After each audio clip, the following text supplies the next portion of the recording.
Session Blood. Welcome back, everyone, to Session Blood episode 20. So we've had 20 episodes. That's pretty cool. Yeah, a bit of a milestone there. Yeah, no, I'm loving it. So obviously, big shout out to all our listeners who, are the reason we keep doing this and giving us feedback and everything. So thank you for all that. Yeah, and it's really nice getting all these messages, from people who are either new to the game or have already been playing, saying that they enjoyed the podcast and getting some, goss from players that have been playing for quite some time and getting these little tips and whatnot. So it's good to hear from you. Yeah, and like we always like to do, we want to start off the episode with a few shout outs, and I've actually got quite a few this week. I've been paying attention to the scene, trying to write down a few names here and there. So I'll start things off. I want to give a shout out to Jake Russell, who's a sort of tournament organizer / community organizer out in Northern California. Shout out to my guy, Rob Seigel, who he messaged me before his first draft the other week, actually. Just asking if I had any tips, and I tried to just throw out a few things I know probably wasn't super helpful, but he ended up going 4-0 in his very first draft of Warrior. Oh, nice. On the back of the first pick route. I love it. Also to Ludo World, who's a organizer out in Luxembourg. Also to Simon Denning, who's taken the initiative to run a TTS league over in the UK. So it's really cool to see people trying to use technology to keep the game going, because I think they're under a bit of a strict lockdown over in the UK. That's cool to see. And as far as content creators, the Fab Five, they had a pretty lively discussion about Fidel Spring Tunic. I know you're involved in that. Yeah, it's good seeing people, churn out a bit of content, especially in different parts of the world, because, obviously there's a lot of kind of takes you can take on Flesh and Blood, so it's good to see different kind of regions forming on their opinions on things. Yeah, definitely. And Tunic is, I think, a card that people have some pretty strong opinions on one way or the other. So yeah, it's definitely a love-hate thing. I feel like if you don't have a Tunic, you kind of hate that. I've been in that group before. So, and also to Carlos Romero, who actually did a Fab comedy stream as a fundraiser. Oh, actually. Yeah, I saw that pop up on Facebook. Unfortunately, it was in the middle of my exam, so I wasn't able to tune into that much, but I thought that was really cool. Just like another aspect of the community, another area where people are sort of incorporating Fab into daily life kind of thing. Yeah.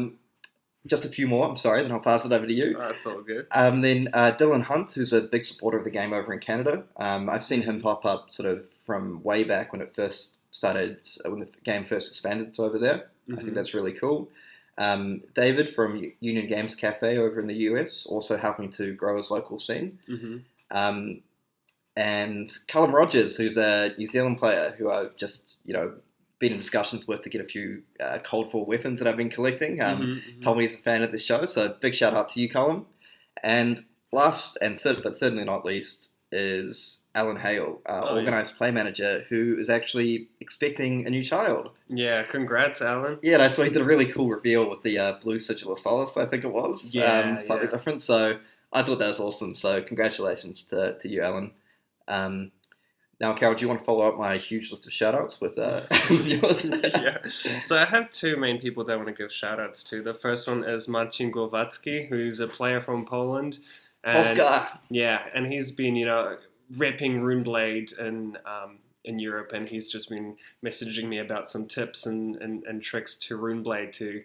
He's having a pretty tough time beating Ninja, which is, fair enough. Yeah. So I've been kind of going over his list with him and trying to, give him some pointers. So yeah, I just wish that you finally overcome your arch nemesis and you find a way to beat that pesky Katsu. And the other one is to a player called Eric. Eric did tell, who's from, he's from US, and he messaged me being basically like, hey, I haven't even played the game, but I would love to get into it. And he's been kind of going through our podcast, which is really nice to hear that, that's his basis of kind of knowledge about Flesh and Blood. So by the time you get to this episode, Eric, I hope you've picked up the game and actually got to play it. So a big shout out to you. And just kind of to go on topic of what we're going to talk about today. Oh, actually, sorry, I just had one final one that Okay. I'd be remiss not to mention is big shout out to Kashan Rao, who had an article about Flesh and Blood published in our biggest newspaper here in New Zealand, the New Zealand Herald, which is kind of our only newspaper as well. Yeah. So I think it got published in a couple other ones as well. So that was really awesome to see, and I think that led to some actual news coverage of the most recent event, which is, I think, we're going to talk about today. Was that a good segue? Yeah, that's a bit of a good segue. All right, I'll let that slide. No, so we're going to talk about the BlitzCon that happened over the weekend on the 21st of November, which was a huge event for Blitz, I'd say. Mighty Ape hosted a great event. They weren't unable to host the Road to Nationals previously because of, the lockdown that we had. So it was good for them to be able to host something instead. And, it was a great first prize. It was a Golden Legendary. Mm-hmm. I don't know, should I spoil it, what it was? Or what do you reckon? I'll just leave it. I'll just leave it there. I'll leave it there. But, they had a capacity of 48 players, and 48 players signed up. 44 players turned up on the day, and it was just great atmosphere. It was good to get some streaming. If you haven't seen any of the games, they are available on the Radio Reflex channel. Yep. You can find them on their Facebook page, and they have streamed a lot of the games. I think 3 of the games from the top 8 and some Swiss games as well. Yeah, I think we had Nick Butcher and Ian Kinderdine on the commentary there. Yeah. You'll get some pretty good insights into sort of their thoughts on the game and how it developed, that sort of thing. Yeah, and it was a really broad, Blitz is a pretty open metagame. It is. And so it's just really interesting playing in a format where you can't really adjust your lists. You can play around with the equipment, but it doesn't really make that much of an impact. So you're basically going in there with a kind of set plan, and you just hope it executes. And fun fact, did you know? It was 6 rounds of Swiss, and I played 5 different classes over 6 rounds. Oh, nice. Yeah, so good variety there. One hero that I guess didn't get much love was Katsu. All the ninja players out there, I think, decided to go for the Iras, the Ira classes. We've seen a lot of Ira. I think it was the most played hero. But yeah, quite a few wizards, a few brutes that I've seen. Ranger made quite a bit of a show. A few Viserais and some KOs as well. Yeah, and a few dash controls, like yours truly here. quite a lot of dash controls as well. Dash control is probably the second most popular list going in. But yeah, that turned into the top 8, which kind of had 4 Iras. Yeah, because I feel I feel it was quite a diverse field in regards to what people were playing. Because like you mentioned, we saw basically a little bit of everything except poor old Data Doll. Yeah, true. I guess, I didn't see any Data Dolls. Yeah, so if anyone out there, any of our listeners wants to break Data Doll, then please share the list with us. But yeah, Data Doll and Merchant, I think, didn't see much play. I think that might have been a function of the meta in regards to Merchant, Cavdane, because it's a bit of a slow, grindy deck, and I think it struggles to beat decks like Ira, for example, which are also slow and grindy, but they can put more pressure on you throughout the course of the game. Yeah, and the rounds were 30 minutes, so it's not like you can just, playing 6 rounds of Swiss, trying to grind out your opponent would just be, it could be done if your opponent plays absolutely, super lightning speed, but at the same time, you're grinding yourself down, Yeah, exactly. Before we go into maybe a bit of a discussion about the metagame and our thoughts on that, should we just have a bit of a talk about what we decided to play on the day and why? Yeah, sure thing. So, do you want to start first?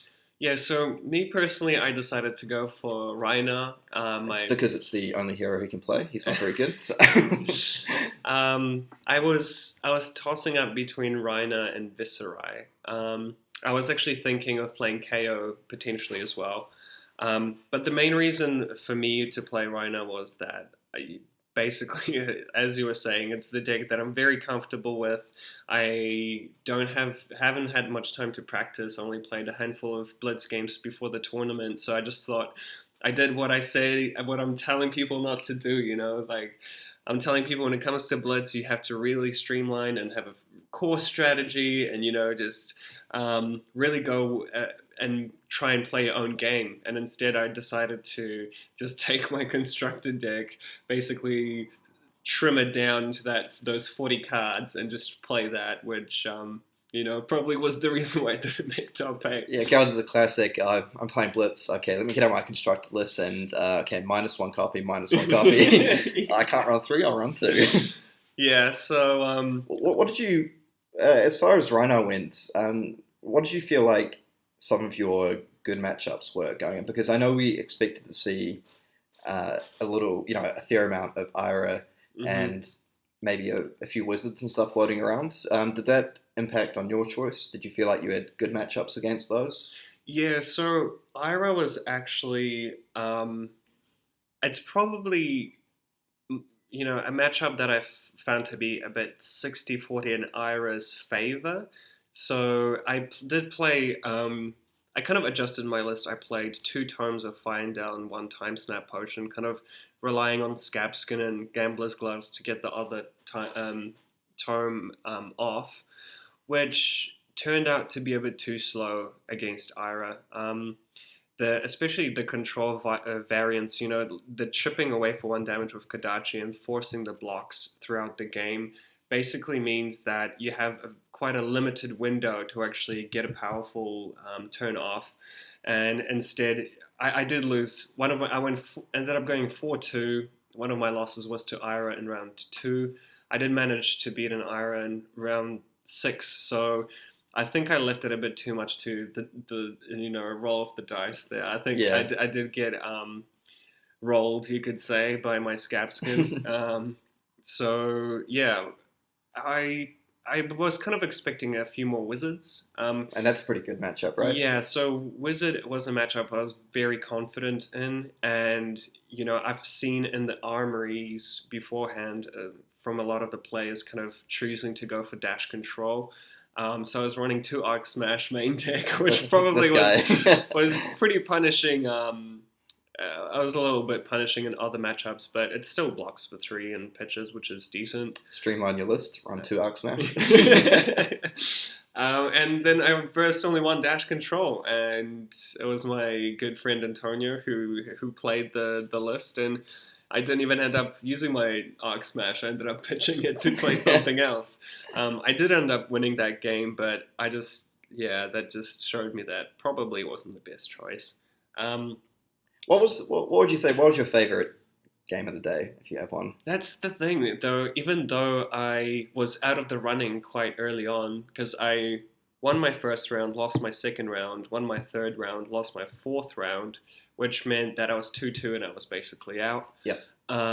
Every game was really incredibly fun. Like the first game, I versed a Ranger, which I thought was quite a decent matchup, and I was wrong. I was sweating. The Ranger player was kind enough to give me a Quicken token with a Coaxum Commotion, which just set up my double Blood Rush Bellow turn quite nicely. I had a Blood Rush Bellow, an Arsenal, and a Blood Rush Bellow in hand, and I got to go double Blood Rush into, I think it was a Savage Feast for 10, and then a Club Swing for 9. That he actually managed to defend pretty well. I think he had to take cover in Arsenal, but then it was actually still down to the wire. He just kept on putting the pressure on, and luckily I drew a hand with 3 barraging beatdowns and a blue, so I could just survive enough and then just blow out his whole hand and swing with the club for like 13 damage or something. It's not too bad. Like, yeah. What about your experience? How did you go? Well, me, I played everyone's favorite deck in the meta, good old fashioned dash control. Like I say an honest 2 damage for an honest 1 resource over and over again. And I mean, my deck choice was largely a function of preparation time in the end. Because I had my sort of final university exams in the lead up to the tournament, so I found I wasn't able to play a whole lot. So I thought, what's the deck that doesn't require too much thinking? Well, what do? You pitch your blue, you put a counter on your pistol, a counter on your induction chamber, you shoot for 2 with go again, and rinse and repeat for 30 turns. Yeah. Although ultimately, and sort of a big shout out to, as you mentioned, Antonio, who I feel was one of the driving forces. Like, he developed and tested that deck a fair bit. I'm sure other players did as well, but at least in our circle, he played it a fair bit at Armories and gave us his feedback and advice on what to do. Ultimately, I don't think it was a terrible choice to the meta. The main issue I was worried about going in was playing against Wizard. The problem with playing Dash Control against Wizard is you start with null rune 5 with your equipment, but you just really struggle to put enough pressure onto them. Yeah. So, you can shoot for 2 a few times, and then you've got like a few threats like Enlightened Strike and Command and Conquer. But aside from that, all you're doing is kind of like get through damage and gaining life. And I feel that Wizard players a lot of the time, they can just wait for a turn, take the damage from your pistols, and then force you to they can strip 2 or 3 cards from your hand with big damage spells. And that starts to make it really difficult. Because, I was running things like 2 Sigil of Solace, the instant gain 3 life, 2 Sunkiss, the action that gains 3 life, 2 Tome of Findales. Like, I had all this life gain. But unfortunately, all it takes is 1 turn, really, where they, throw out about 9 or 10 damage. You're forced to pitch 2 or 3 cards. Maybe you get stuck with a red in your hand. And then they can set up this big window where they can just throw out a massive combo, something like, the classic Stir the Aether Winds into Fork Lightning, into a Blazing Aether, or they can go stuff like Lesson of Lava into another Lesson of Lava into Blazing Aether. So that was my big concern for the tournament. I ended up playing 2 Wizards. I lost 1 and won 1. So, funnily enough, my Wizard loss was to another player called Kieran, who is now Kieran Prime because he beat me. But aside from that, I thought because of the numbers of Ira in the metagame, it actually wasn't that bad of a choice in the end. Yeah. I actually felt like going in, playing against Ira was a decent matchup. Then proceeded to lose the only Ira game I played against. Nice.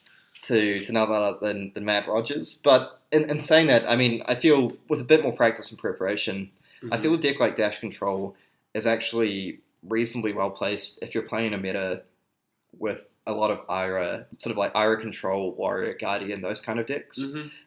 Because like eventually if you're able to like block out their big threats, I feel the game plan against Ira is you need to get through mainly the Command and Conquers, the 2 Command and Conquers, 2 Enlightened Strikes, the red Torrent of Tempos, and the red Soul Beat Strikes. So, I mean, yeah, that's a lot of attacks. That's 8 attacks, but you run enough defense reactions and card block from hand that if you can get through those, then eventually your chip damage is going to beat their chip damage. So they can attack you for 3 per turn, basically, with Kadachi for 1, and then because of Ira's ability, giving your next attack +1, their second Kadachi comes in for 2. But I find eventually, if you get down your induction chambers, you're able to shoot them sort of 2 or 3 times a turn for 2 damage, and you're only needing to block with like 2-ish cards on their turn. So it often comes down to the wire, but I feel like you can kind of fatigue them out eventually. In saying that, I probably need to practice that matchup a bit more to be fully confident on making that call. But all in all, I felt pretty happy playing Dash. Like I say, I played against a bunch of different decks throughout the day. I played against Runeblade. I played against Dash Control Mirror, 2 Wizards, a Ranger, and is that 6? I think so. I think that's 6. Yeah. So, yeah, I mean, I think Dash Control, though, it's kind of illustrative of one of the differences of playing Blitz versus Constructed in general, in that in Constructed, because you have 40 life, it gives you enough time to like take a lot of damage in order to set up your items, like your induction chambers, and play around sort of life gain and defense reactions and everything that you can eventually grind them out with value. And you do have a bit of room for error. So, if you get blown out by a command and conquer because you don't have defense reactions, it's not the end of the world. You can recover from that. Or if you miss block and take a bunch of damage, it's kind of okay. Whereas in Blitz, I think there's a lot more pressure on you to block extremely well every single time throughout the course of the game, because like when you're taking a turn off to set up something like induction chamber in Blitz, your opponent can really take advantage of that. And you can take like a little bit of damage here and there to set up, but once, if you sort of drop below 8 or 9 life, then that starts forcing you into hands where, whereas in Constructed you might be willing to take a chance to block with 1 card, and Blitz you have to block with 2 cards. And then, eventually that starts to stack up once you drop down a little bit in life, because you're not able to take a risk in order to charge up your chambers, your induction chamber, and everything like that. And on top of that, in Blitz, because players only need often, they might need 2 or 3 big turns to beat through your defenses and kill you. That just gives the other player so much time. Because, like I mentioned, on Dash Control, like outside of your very minimal attacks, like Enlightenment Strike, Command and Conquer, most of the time all you're doing is shooting for 2. Like, up to 3 times possibly. But if they've got a really good hand and you're just like shoot for 2, shoot for 2, shoot for 2, they take that they're like, damage. I'll take 6 damage and I'll hit you back for like 18 or 19 or something, and the math doesn't really stack up. Yeah, I think that's the big difference between the Control Ira builds and Control Dash, is that Dash has that consistent damage, 2, 2, 2, and it just keeps on chipping away. Whereas Ira has all these tricks as well. You've got the Razor Reflex, some let's run lunging press, ancestral empowerment that just kind of make, and obviously the mask kind of puts a lot of pressure on you to block correctly and block even the second Kodachi. So there's a lot more kind of forced blocks, even though the damage might not be as consistent or not as much overall with the chip damage. Yeah, because I think, speaking of Ira, because I feel Ira, like we mentioned earlier, it's probably the MVP hero of the tournament. Yeah, it's definitely shaped up, at least in the very early goings. Because bear in mind, this is like the first big Blitz Constructed tournament we've had. I suppose there's one down at Nationals, but so there's that one as well. But at least when a lot of players are focusing purely on Blitz now, at least here in New Zealand, because we've got, we had the Blitz tournament with a gold legendary on the line, and we've got a calling coming up in January with, all the marbles to win. So I feel that it's really shaped up as an early metagame powerhouse. And I think a lot of that is because it has those shades of like the old Dash Control, Dash mid-range decks from Classic Constructed, whereas it can execute its core game plan in a very consistent way all the time. And and Ira's hero ability just gains you so much value, I think, compared to a lot of other hero abilities over the course of a match. So Ira's hero ability, just to mention again, it gives your second attack each turn +1 damage. And the important thing about that is it also applies to your weapons. So it means that in a lot of matchups, whereas if you're playing against Katsu, for example, they pitch a blue card and attack with Kodachi. If you're feeling comfortable with your blocking situation, like say you've got like a defense react in Arsenal and you're comfortable blocking their third attack, you can often just take those 2 Kodachi hits and it's fine. Whereas with Ira, you're really like that extra 1 damage every single turn on the Kodachi hitting for 2 just really sort of makes you fall into the state where like, okay, I'm always giving up 1 card to block the second Kodachi. And then if they follow up with like another attack, now that's also 2 cards out of my hand. So they have a lot of tools to put you in a difficult position where you can only utilize sort of 2 or 3 cards from your hand, I think. Yeah. And on top of that, if you think about it, the +1 damage might not seem like much, but because it's such a grindy kind of, I'm talking about the Ira Control version here, it's, that +1 really adds up when you're talking about playing like 10, 15 turn games where you're happy to sit there and block up most of your opponent's attacks and then chip away with Kodachis. That attack for 1, then attack for 2. That +1 does stack up, over the course of 10 turns, that +1 turns into a +10. Yeah, that's 10 extra damage that you've just started with. So I think a lot of players have noticed that, and, compared to Katsu, for example, that the banish ability, like, you're not really trying to set up combos. We have seen some IRA lists that are trying to do that, but in general, you're not relying so much about getting value from setting up these powerful ninja combos. It's more about, each card, the soul beat strikes, the torrent of tempos.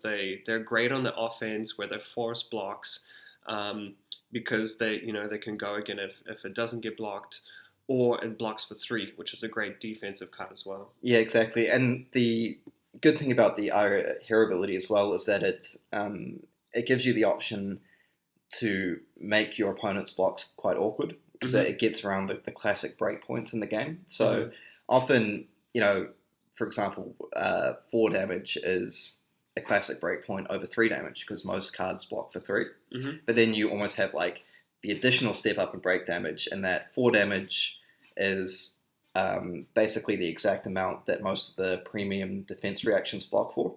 So if we look at things like a red Sink Below, a defense 0 cost defense react blocks for 4. Same with red Flick Flack. Same with Springboard Somersault from Arsenal. But by even if you don't have a great hand in Ira, you can say attack with 1 Kodachi and then play a Soul Beat Strike for 5 instead of 4. So suddenly, instead of your opponent being able to just get away with using a defense reaction and keeping their whole hand, it takes 2 cards to block. And if you don't do that, then you're giving them go again, and they might be able to follow up with something else. Another classic example is Command and Conquer. So your opponent, a lot of the time, like we mentioned, they just want to be attacking for 1 damage and 2 damage with Kodachi. But they do have the option to just go attack for, pitch a blue card, attack for 1, and then Command and Conquer for 7. And again, because you can't use defense reactions, if you're out of armor, that's 3 cards you have to block with. Otherwise, you're losing your arsenal. Yeah, so they're using basically 2 cards, 1 blue and a Command and Conquer, to deal 1 damage. So they're already 1 damage ahead, and they're threatening to deal another 7 and strip your arsenal, which you have to use 3 cards for. So that that's already such a good exchange. Yeah, and on top of that, Ira has all these little side combos as well, which are really annoying. So the cool thing about Ira is all their blue cards are also very efficient. I guess that does stand true for a lot of decks in Blitz, if I look at it, but just because we're focusing on Ira now. So they have blue cards like Crane Dance and Fine Center, and you might look at those thinking like, well, they're not Katsu, they've only got 2 they've got Soul Beat Strikes that usually aren't going to hit. But a lot of Ira players have been running Snapdragon Scalers, so that's the League's equipment that, as an attack reaction, you can destroy it to give an attack that costs 1 or less go again. So Iras are using that in conjunction with Crane Dance to be able to pull off things like Fine Center. So they might pitch a blue card, attack with both their Kodachis, and then throw out a Crane Dance for 1. Then they use their Snapdragon Scalers to give the Crane Dance go again, enabling them to place Fine Center. So Fine Center is a 0 cost blue card, deals 2 damage, but if it has combo from the Crane Dance, your opponent can't block with cards that cost less than the number of chain links you control. So if we count that up, 2 Kodachis, Crane Dance, and Fine Center, that means you have 4 chain links. So they can't block with cards that cost 3 or less, which is just like a total nightmare. Most of the cards. So basically everything except maybe like 1 or 2 cards in Runeblade and a few Guardian cards. I think it's only Guardian and Runeblade that can actually block. So a lot of the time that's effectively unblockable.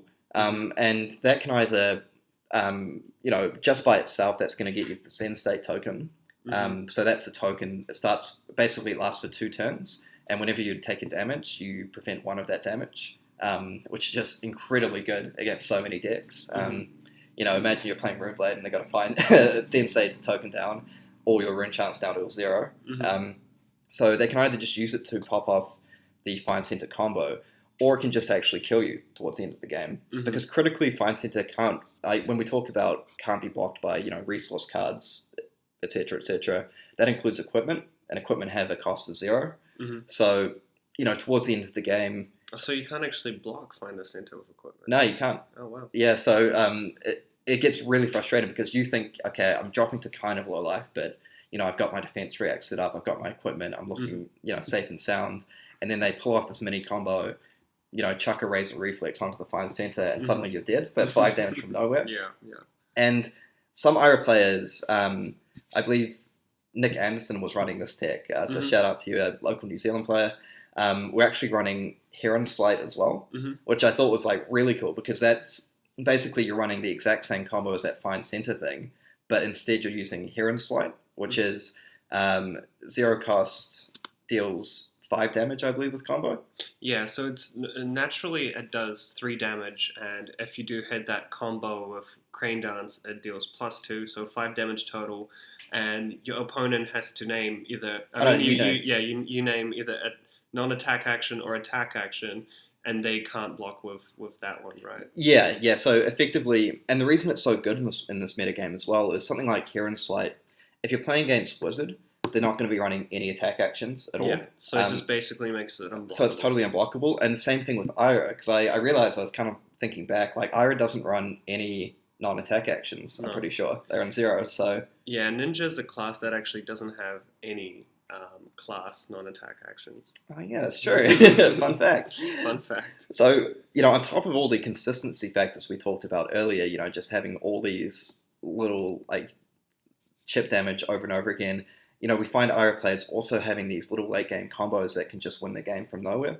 So because they run the Ninja equipment breaking scales as well, which you can destroy to give a combo attack +1, that Heron Sleight can effectively be 6 unblockable damage. Because similar to the Find Center as well, it can't be blocked by equipment or defense reactions or anything really. So you just have this kind of monster of a deck that's like super consistent. It's got life gain and Sigils of Solaces. It's got all these defense reactions. It's got like really just annoying efficient damage. Things like Soulbead Strike, which is 0 cost 4 damage. If it hits again, go again. Torrent of Tempo, we mentioned, 1 cost 5 damage. If it hits again, go again. And then just other like just strong attacks, things like Command and Conquer and Light and Strike. They've got Red Drone of Brutality for late game. And so for those who aren't too familiar with Drone, it's a card that if it's 2 costs, deals 6 damage, blocks for 2, the red version. It would be put into a graveyard from anywhere. Instead it goes onto the bottom of your deck. So like over the course of the game, if they're trying to fatigue you out as well, they can just play 3 or 4 Drone of Brutalities. And that's like effectively, if you have to block with 2 cards, in terms of deck size, that's a 0 for 2. Like, so it kind of covers all bases, and I feel like the kind of one, other than obviously that dash control, which kind of plays into that grinding, strategy. The only kind of Achilles heel is Wizard. That Wizard can just blow you out. Yeah, actually, sorry, the final thing I was going to say about IRA, and then we'll move on, I think, to talk about another deck, is I think one critical thing that we haven't mentioned is the power of Flick Flack. That basically ties the whole strategy together. And that just like, you've got all this deck with all the good stuff we've mentioned, and like now that's just throwing these incredible defense reactions. So so Flick Flack, say 0 cost ninja defense reaction. So it blocks for 2, 3, and 4. Blue, yellow, red.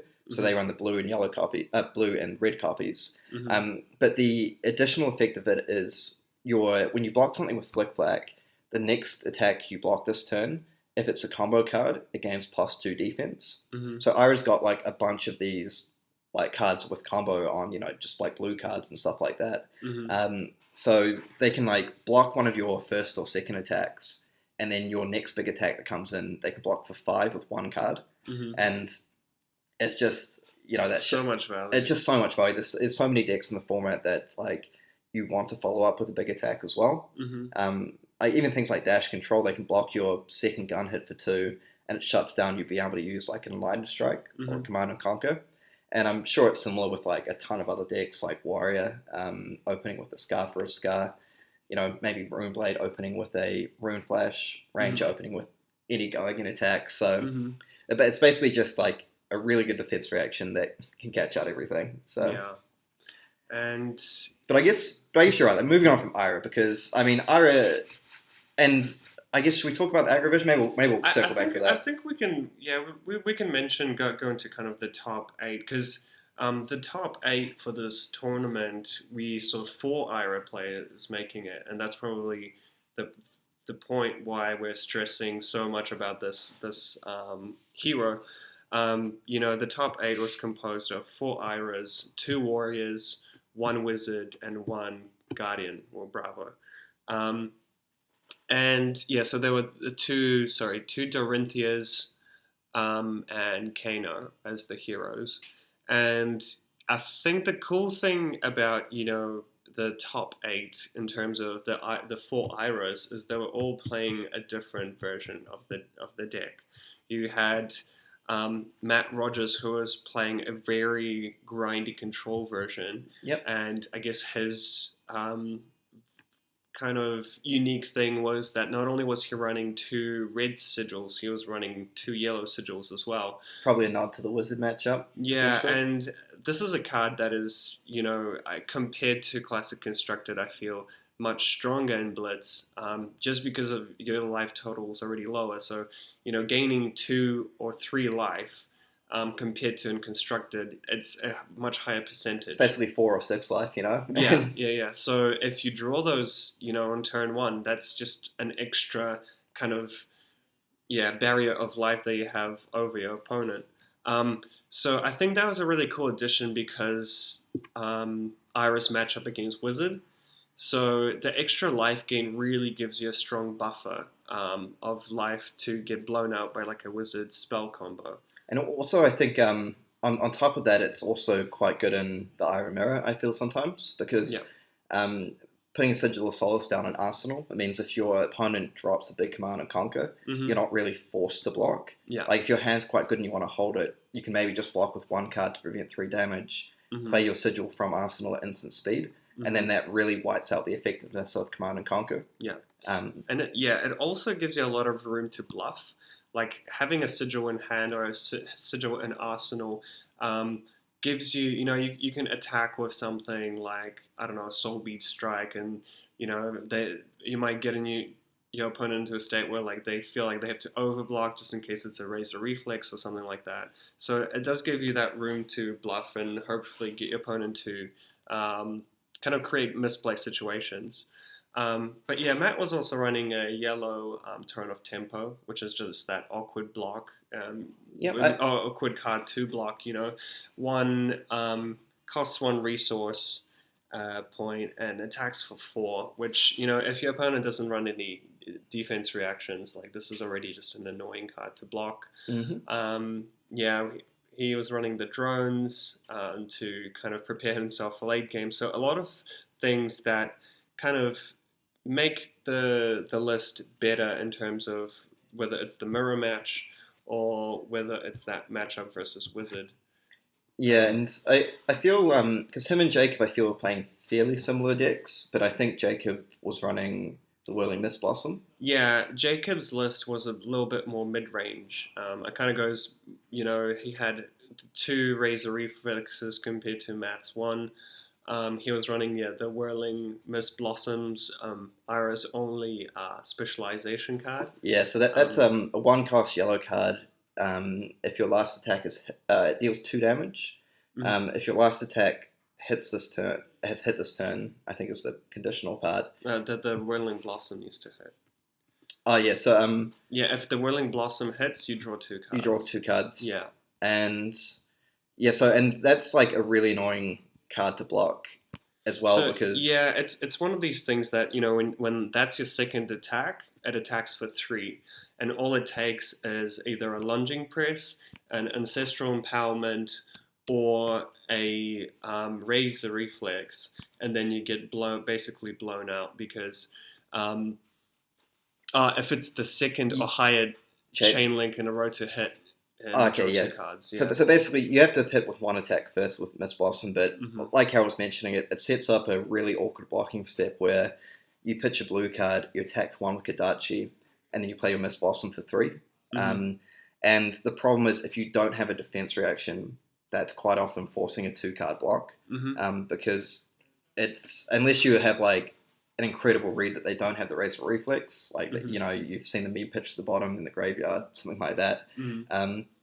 It's a huge risk to not block that card, because Yeah. you can't really give them 2 cards. But the power of that card as well is that it inherently has go again already. Yeah, so you could have two cards holding two cards in hand, and your opponent is thinking, well, one of those, that's already a pitch card and a potential Razor Reflex, so that's already threatening. But then if you don't have those cards and they just overblock your Blossom, then you have two cards to actually play and deal more damage. Yeah, exactly. So then it's just a really good card for keeping up the pressure on your opponent and stripping the good cards from their hand. So they double block your Whirling Mist Blossom, and then like Carol mentions, you follow up with something like a Red Tyrant of Tempo or a Drone of Brutality, anything like that, and then that's taking the last cards out of your hand, or you're taking more damage, and it's just those inefficiencies in your blocking that they really punish you for. Mm-hmm. So yeah, a lot of the time they get some chip damage through, and you're basically forced to use your whole hand to block. So yeah, other than we have Matt with this very control list. We have Nick Anderson and also quite a control list with a bit of spice with the crane, With the Heron's Flight. And yeah, that was really, really cool to see. And then you have Jacob that goes a bit more mid-range and kind of, goes more on the aggro side. And then the last IRA that I really liked the list was Kale McCree, who's, we've had him on the show before, the most experienced player in the world.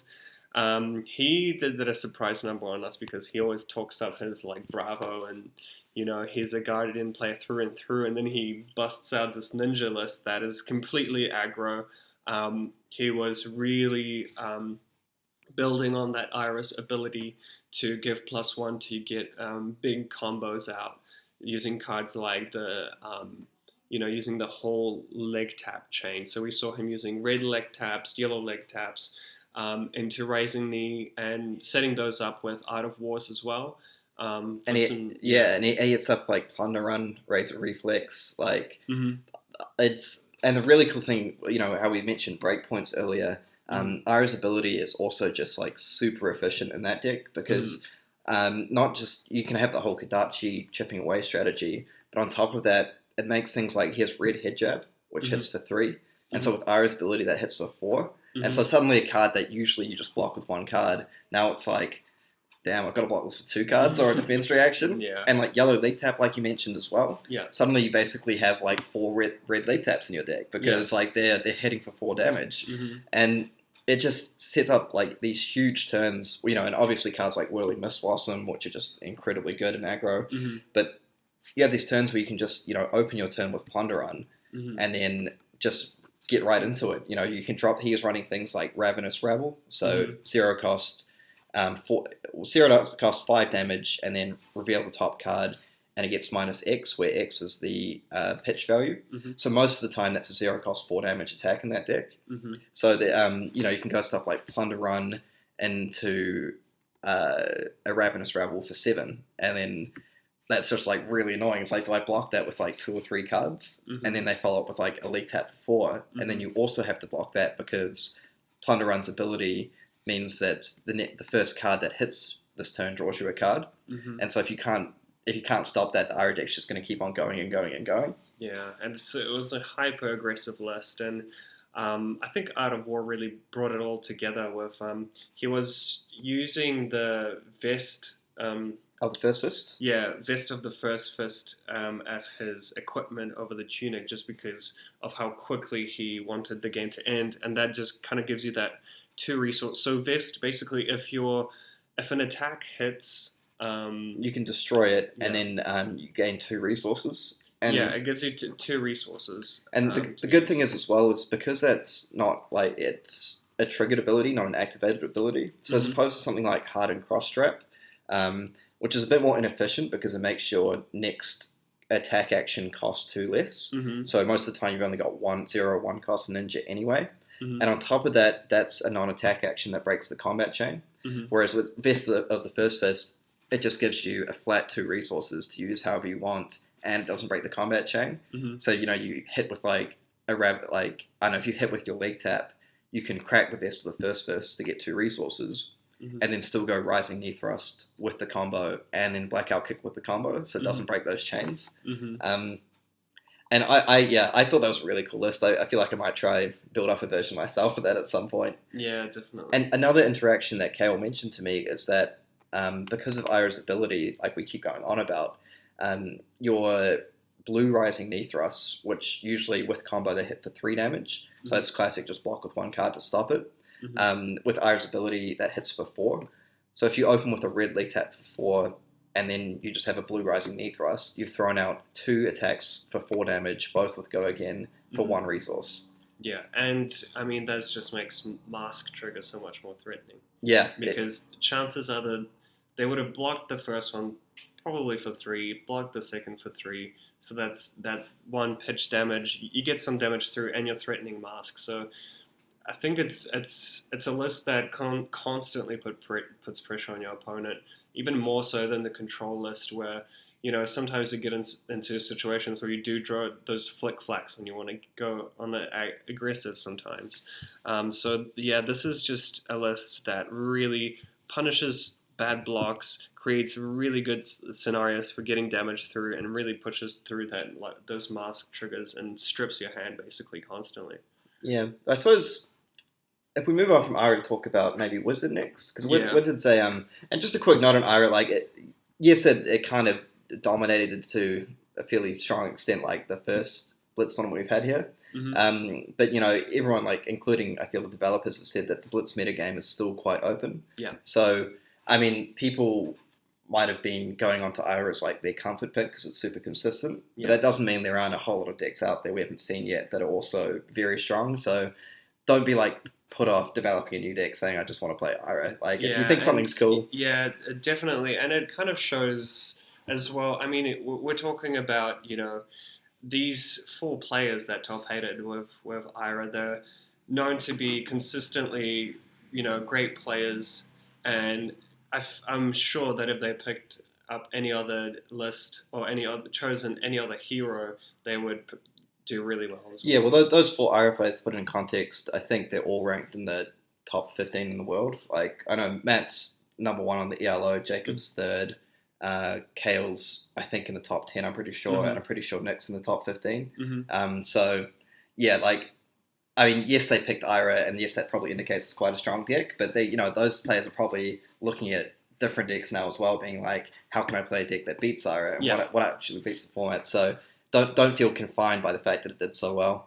It's definitely a strong, consistent hero, and if you want to kind of win in your local armories, or you need a blitz deck ideas, I think it's a good start. It's a good kind of hero to get familiar with, and it's definitely a hero to beat as well. I think we're going to see quite a lot of Iras popping up, but there are ways to counter it. Yeah, definitely, but that I haven't found yet myself. But moving on to Wizard, I'd say, because I know we might run out of time a bit to talk about Warrior and Guardian. Yeah. But I suppose maybe if we just cover Guardian and Warrior very quickly. I think Dorinthia is I feel it's like a classic take on the constructed version deck, in that you run a lot of go tall on your weapon. I think I'm trying to think of I think effectively they're just running like the constructed staples, things like Steelblade Supremacy, Iron Storm Determination, Singing Steelblade. The power of Warrior and Dorinthia and Kase as well, that we haven't seen much. I don't think that there was one at the tournament, but the power for Warrior comes from not many so some lists not even running any defense reactions. I mean, I lost to a Dorinthia. That was my second loss of the day, and it was actually a Saber Dorinthia. So shout out to Regan for taking me down with 2 Sabers on a Dorinthia. That was really punishing, and it really took me by surprise because in the format that, you don't want to overly commit to defense reactions because there are, things like Wizard and, maybe even Guardian that kind of goes on over these small defense reactions. And, Runeblade as well, for example. So it really capitalizes on lists that don't run many defense reactions. Yeah, and I think maybe the issue with it in the tournament, I mean, two players made top 8, so it's obviously a pretty good deck. But I think it does struggle a little bit with Ira. I haven't played a ton of that matchup, but just because they run so many defense reactions, they can kind of shut down your big turns. They can turn off Reprise as well by blocking from Arsenal. And I think the Wizard matchup, from my experience playing Wizard, it can be a little bit tough for Warrior sometimes, but I'm sure we'll see some Warrior players trying to... and the Warrior vs. Wizard, I really recommend watching the Rohan vs. Ash game, which I don't want to spoil too much, but it is on the Radio Reflex stream, so definitely check out the coverage, but it was a really good game, and it shows that it's a very delicate matchup. Like, a mistake from either player can really turn the tide. The game. And I think Ash played a list that was very good against in the Wizard matchup, which usually I feel like Warrior does struggle in that because, all your stuff is quite resource intensive. So a lot of the time the Wizard player can punish you for, overcommitting to a play, and they can just use their cards to block if they feel like it. So that the Wizard player does have a lot of options there, but Ash's deck did really well. When it comes to Guardian, looking at Sam Payne's list, I think it's just another with the case of, you have all these huge threats that you can dominate, and you can really blow out opponents that don't have, you don't really main deck unmovables. Yeah. Or very rarely, just because, it's a dead card in a lot of the other games. So it really capitalizes on players not having those bigger defense reactions as well. Yeah, and I think it just allows you to sometimes catch people out with things like a big crippling crush. So an attack for 11 with dominates, or things like righteous cleansing. Or even just pummels, setting up an attack into a pummel can blow people out as well. Yeah, so Guardian, I think I saw a little bit of the tail end of the top 8 game of Guardian versus Ira, and I think again that can be a bit difficult just because of the sheer amount of defense reactions. They don't run the big defense reactions, so sometimes you can just catch them out with a huge attack. But I think all that incremental damage slowly stacks up. Ira's very good at forcing decks to block, like we mentioned earlier, and Guardian's really a deck that needs a lot of cards to get off their biggest attacks. So if you're forcing a Guardian player to block with 2 cards, really shuts down what they can do on the next turn. And you have to take so much damage to get off these big attacks. So we'll see where Guardian goes from here, but I'm sure people are going to keep working on it and playing it out. But yeah, it's definitely an interesting list. But moving on to Wizard, because I feel we've got to talk about Wizard. Yeah, I think it's kind of like a fan favorite. You can do so much busted things in Blitz just because you can really streamline your list to those core spells that you need to chain and do crazy stuff, and you can build lists that have only non-attack actions in the list, so you always hit those Kanos. Kano ability triggers, which lets you look at the top card of your deck and kind of, if it's a non-attack action, cast it at instant speed. Yeah, and I suppose we got to say a big shout out to Rohan Kana, who is the only undefeated player in Swiss on the day playing Wizard.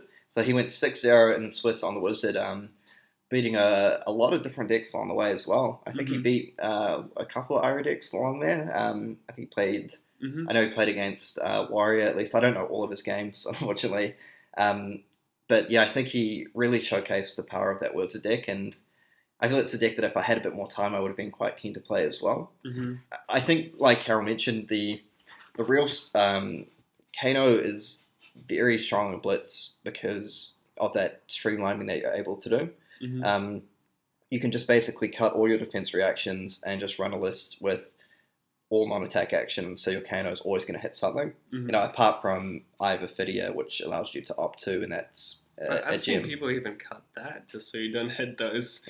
Just so you don't. I don't know. That's if you have a look at the stream, like hitting that eye with Kano sometimes can be game losing. Yeah, but the cool thing about Kano and Blitz as well is that it doesn't take much to get someone to that sort of kill point where you can just killing someone who's on 20 life opposed to them being on a 40 life makes a huge difference. So I feel like just because of the range of your damage and a very kind of that burst damage is just so much stronger in Blitz than Classic Constructed, where you just have to grind someone down to that lower life to get them in that lethal range. Yeah, because I think that the decks that give you even a little bit of time to set up, it can be very difficult to beat Wizard. Mm-hmm. So Wizard will often, they just want to chip a little bit of damage here and there. So even if you're running Noah in 3 or 4, mm-hmm.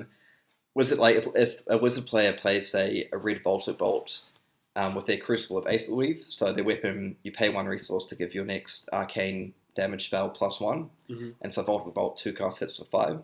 So say you pitch a blue card and you Voltic Bolt someone for 6. Now, if someone wants to pitch 2 cards to block 4 of that damage, Wizard's pretty happy with that. Mm-hmm. So they're still getting through 2 damage, and it just means on their turn they're like very heavily restricted on what they can do. Mm-hmm.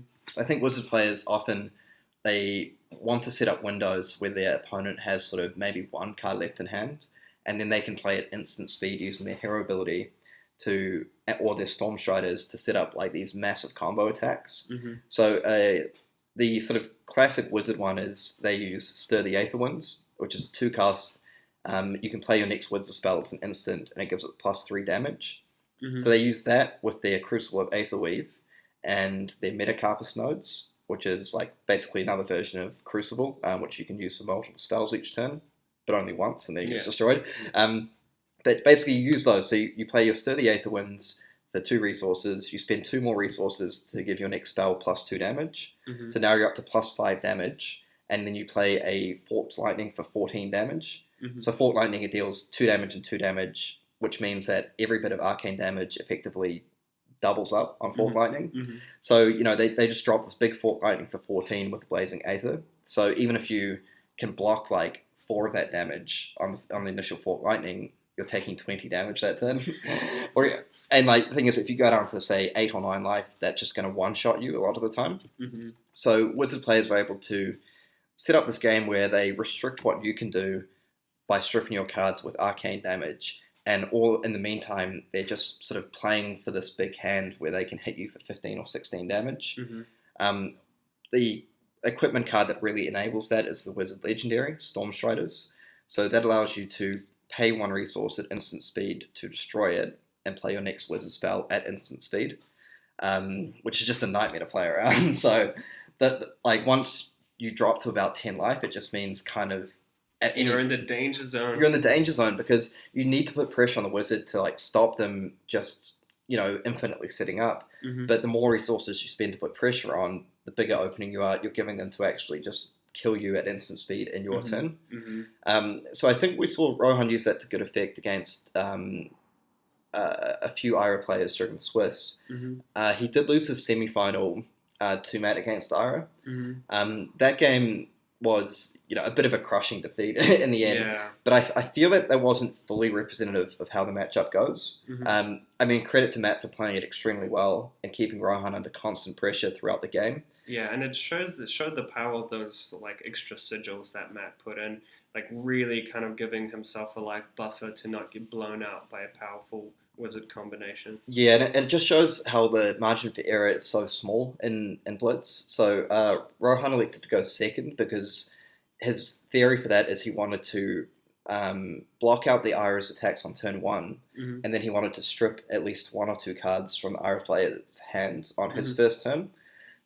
Unfortunately, what happened for him is he ended up with no damage spells in hand, and he used Kano Mist and had to pass and do nothing. Hit that eye. Yeah. That 1 in 40.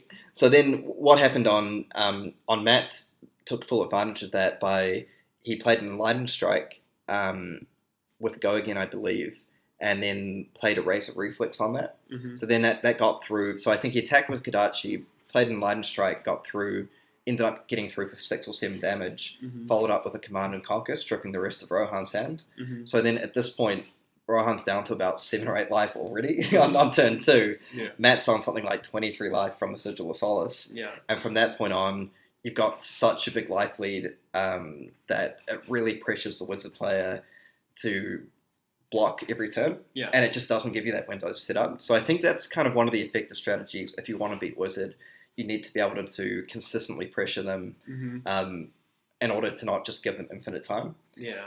So I think decks like Aggro Ira can do that really well. As we can see, even the control versions of Ira have that ability to do so. But it's, like I said, like that, the stars kind of aligned poorly for Rohan there in that he took so much damage that he just had no opportunity really to come back. But I think even in a normal game that can sometimes happen.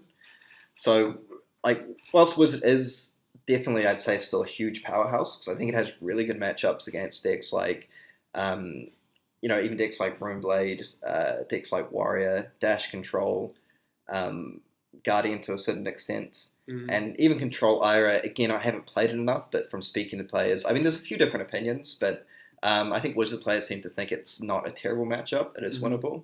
And so, yeah, I think Wizard's still a strong choice, but because people are so aware of it, they've built a game plan to try beat it. Yeah, exactly. And there's a lot of, there's still, in Blitz in particular, there's just so many heroes available. There's so many good strategies. And I think Viserai can be a very powerful, hero to choose. Yep. Stacking up a rune chance is extremely easy with that core of 40, card decks. And I really want to test Viserai and KO. I think KO has a potential as well because I've roasted KO. Shout out to Philip, who I've had a really close game with, and his kind of crack up pocket plays that took me by surprise is on turn 1. He goes Scar for a Scar, and KO starts on 19 life. Oh, that's a good point. I didn't think about that. So straight off the bat, he attacks me for 4, and kind of took me by surprise. I was like, okay, blocked it. And then right after that, he goes for, I think it was like a pack hunt or something. And luckily, it only attacked for 3, but there was definitely times where I was extremely worried. One turn he attacked me. I think it was a Ravenous Rabble. So he attacks for 4, and then goes pack hunt and hits me for 12. And that just made it so dicey because I had to use 3 cards and some equipment to block. Puts me down to 5. I put a little bit of pressure back, and then on his next turn, he arsenaled a red Recuromp, and then proceeds to use, I think it was a hardened cross strap, or no, it was a Bugbone strapping to play it. Hit a 6 on the dice roll. This Recuromp is coming at me for 16. And luckily, I was also playing Brute, so I had the Gambler's Gloves to re-roll it into a lower roll. Then he used his Gambler's Gloves, re-rolled it into a 3, luckily, so it hit me for 4 instead of 16, but it was close. Yeah, because the thing about KO is, like, sometimes, you only hit that double up 1 in every 3 times, but the thing is, sometimes that 1 double up is worth the 2 or 3 attacks that only get halved. Exactly.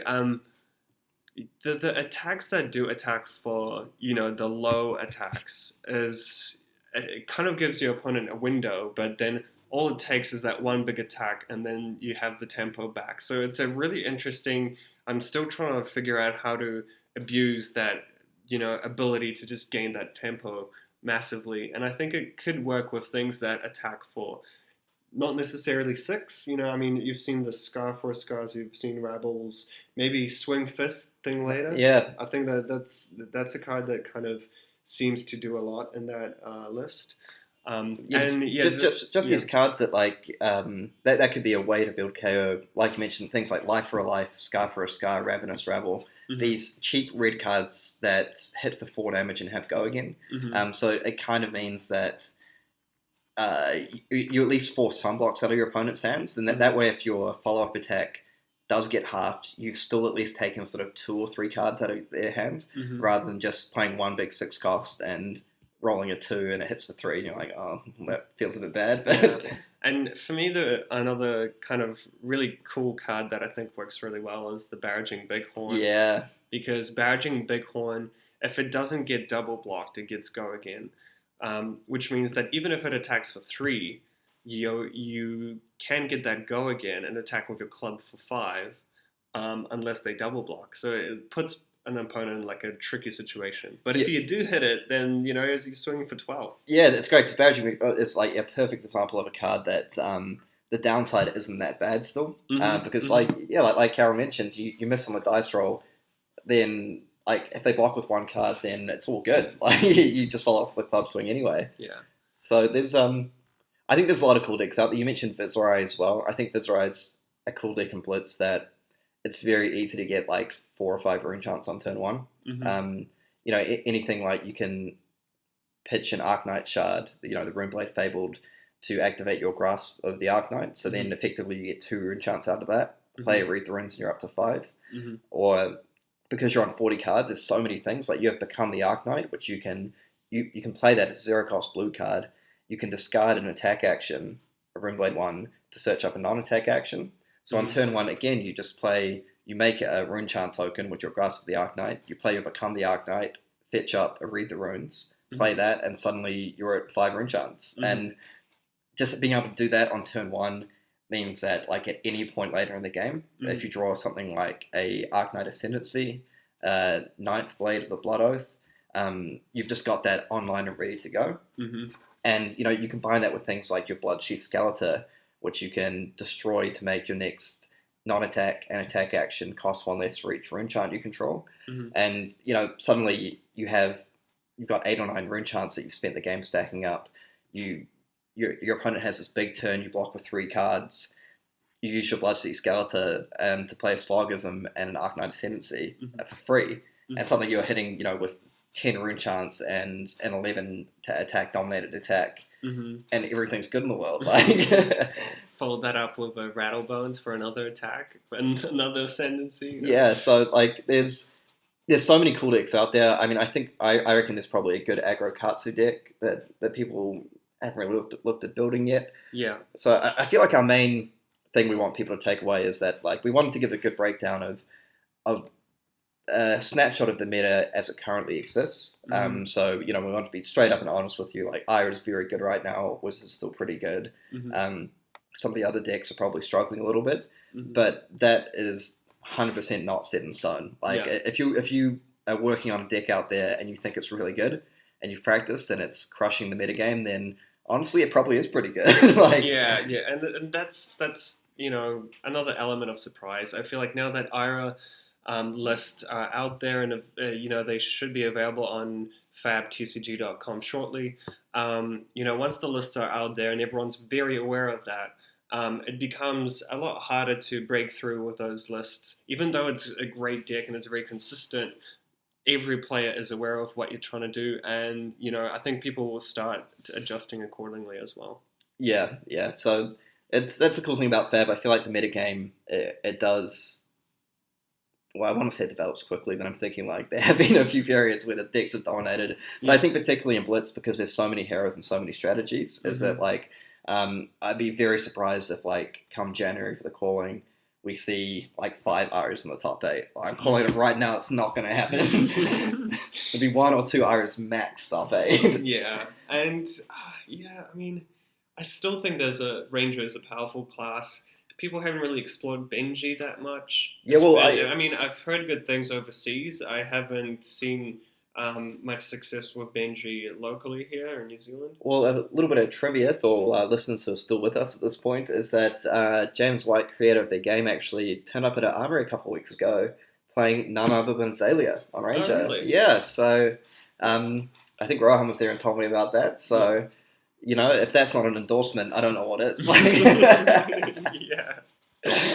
Yeah, as I think, yeah, Azalea definitely has a shot to be like when I versed Azalea round 1, I was really surprised by how much pressure I was being put on. You know, things like Brendan the Ledger are still such powerful cards. Um, you You know, know, if you look up like cards, things like increased attention and remorseless, all these cards that get around defense reactions as well. mhm. Um, That can really punish our control. yeah, exactly. So there's, I suppose the main thing we want to say is like keep working on your decks. Like you know, if Mhm. you've got a passion project, you're working on it, and you know if you build a deck, you're probably going to lose your first couple of games to Ira and Wizard. But like maybe by games 4 and 5, you've figured out what they're trying to do, and you've got Mhm. experience playing against it, and you're going to do really well. Mhm. So you know, sometimes decks just don't work. Like my OTK Runeblade Blitz didn't quite get there, but don't feel disheartened with a couple of losses. Like keep building away, keep toiling, and I feel ultimately you will be rewarded. Like you know, no Mhm. one was playing Ira aggro. I feel apart from Kale, Mhm. and he was. I think it came down to in his semi-final, he just needed to draw a 0 cost rather than a 1 cost card, and there was you know he could have made the final one on the whole tournament with Ira aggro, Mhm. a deck that only him and I think his testing partner Simon were playing. So. Mhm. I think it goes to show there's definitely a spot in the meta for rogue decks or decks that Mhm. people aren't seeing coming, and you've got that massive advantage that people don't know how to play against you. Yeah, exactly. So, yeah, keep experimenting, guys. Yeah, good luck. Yeah, so I think that's pretty much that's it from us today. And yeah, if you have any questions or feedback or anything, we really encourage you like comment on the YouTube, Spotify, or send us through an email to sessionblood@gmail.com, Mhm. and we'll be happy to get around to it. Yeah. All right, well, thanks for listening, everyone, and we'll catch you next week.